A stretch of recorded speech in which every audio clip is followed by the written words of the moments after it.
संतोषी recording studio Rampur बाजार।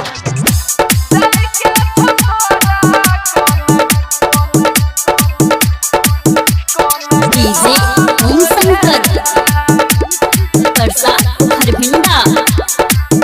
हेरे पिछाया ना किया छौरा करै छी, हेरे रही रही को साइकिल हमर घेरै छी।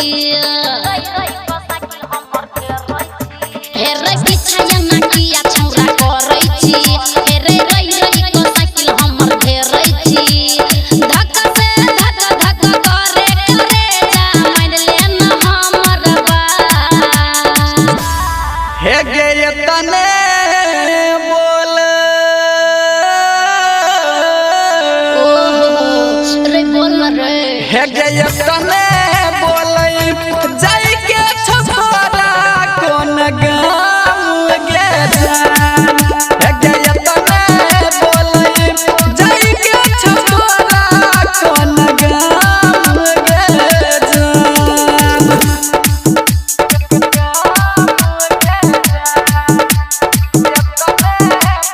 डीजे ओम शंकर परसा हरभिंडा। नाम गाम पूछ की तू करबी रे छौरा, जब की चिन्हबो नहीं करै छियो हम तोरा। गे छौरी अब तू बोल का भाव खाई छा, हम सटै छी तोरा में तू दूर भागै छे। हाथ जोड़ के कहै छी तोरा रे छौरा, कर नहीं तू बेसी हरा। हे गे तने बोल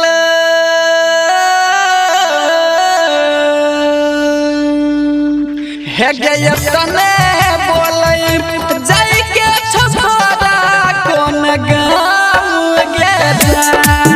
हे गे तने बोल जाई के छोरा कोन गाम गे जान।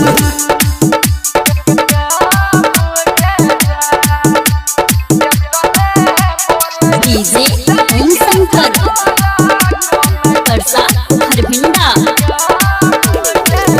दूर हट कर हरै छौरा छुनै होठलाली, तोरा त चिन्है छियौ शैलेंद्र सिरहाली। ये कोना जानै छी हमरा खबर द देगे, बड नीक लागै छन मोर द देगे। कृष्णा सुनील बुझै छौ नै बात, बुझलिया नै हमर की।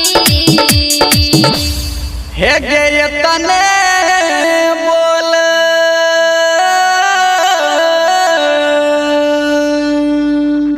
हे गे तने बोल जाई के छोरा कोन गाम गे जान। हे गे